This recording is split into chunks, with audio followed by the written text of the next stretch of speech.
Hey guys, good morning. Welcome back to our channel, the Eaton Squad. So on today's video, we have some good news. Details coming right up.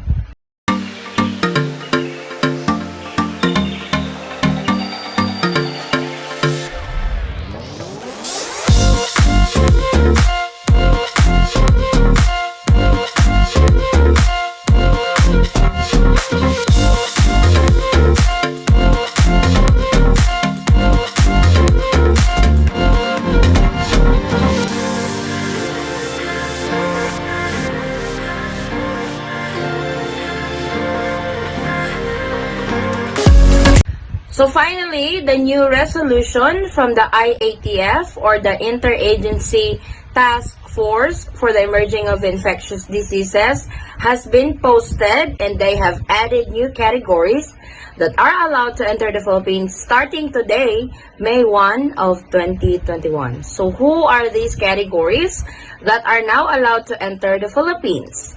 These are the former Filipinos or Balikbayans. These are Filipinos that have naturalized abroad but did not apply for dual citizenship. You guys are allowed to enter now using your foreign passport, but you have to show proof that you were a former Filipino. These are your old Philippine passports and your Philippine birth certificate. Also, foreign national, you guys are also allowed to enter the Philippines with valid and existing visa. Beginning May 1 of 2021, foreign nationals allowed under previous IATF resolutions shall be allowed to enter the Philippines subject to the following conditions. Number 1, with valid and existing visa at the time of entry, except for those qualified under Balikbayan program under Republic Act number 6768, or the act instituting the Balikbayan program. So if you are a foreign national with a valid and existing visa, upon entry into the Philippines, you are allowed to enter starting May 1 of 2021. But the arrival protocol has not really changed. You still have to pre-book a hotel for quarantine for 6 nights or 7 days and get swabbed on the 6th day after you arrive the Philippines. The bad news about it is the 1,500 per passenger capacity is still implemented. So we can expect more flight cancellations for this month from different airlines. They may have lifted the travel restrictions to foreigners and former Filipinos or Balikbayans, but their arrival protocols stay as is, and their travel cap stays as is, which is 1,500 passengers per day only. This is implemented to all airports in NAIA, Clark International Airport, and MACTAN CEBU International Airport. Except for 9E visa holders who are covered by a different testing and quarantine protocols, the entry of all foreign nationals shall be subject to the following conditions.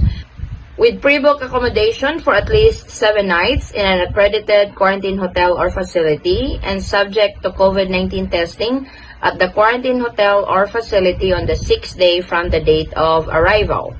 The pre-booked accommodation for at least 7 nights in a quarantine hotel accredited by the Department of Tourism shall be presented for initial check at the immigration counters. Those who fail to present a pre-booked accommodation shall be denied entry and shall be boarded immediately in the next available flight. Foreign nationals who were cleared for entry but subsequently found to have presented a counterfeit or fraudulent pre-booked accommodation upon validation by the DOT, or those who will violate the testing and quarantine protocols of the Department of Health, shall be subject to deportation. So please take note of these conditions that you guys may be denied entry if you cannot present a pre-booked accommodation for your quarantine while you are waiting until you will be scheduled for swab testing and until your results are in.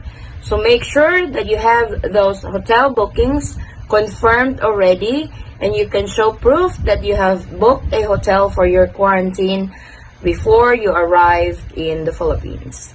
Please keep an eye on my separate video on the specific categories who are allowed to enter the Philippines starting May 1. I wanted to do a separate video on that. That way it's not confusing to everybody on who can enter the Philippines beginning May 1 of 2021. So keep an eye on that video because I will be publishing that maybe tomorrow or the next day on who are the specific categories that are now allowed to enter the Philippines beginning May 1 of 2021. So this is really good news because everybody has been waiting for the Balikbayan program to be reinstated. Everybody has been waiting for foreign nationals to be allowed entry again into the Philippines. So this is it, guys.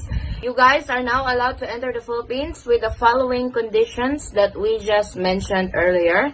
So please take note of those conditions. That way you will not be denied entry into the Philippines beginning May 1 of 2021. Thank you so much, guys, for watching. If you find this video helpful, please give it a thumbs up and share it with your friends and family whom you know that can use this video as reference. If you are new to our channel, welcome. We do travel updates, and if you are not a subscriber yet, please consider subscribing and don't forget to hit that notification bell so you will be notified on updates like this. And to our subscribers and new subscribers, thank you so much for the continued support and trust to our channel, the Eaton Squad. I hope to see you guys on our next travel update. Stay safe, stay healthy, and God bless everyone. Bye! Alright.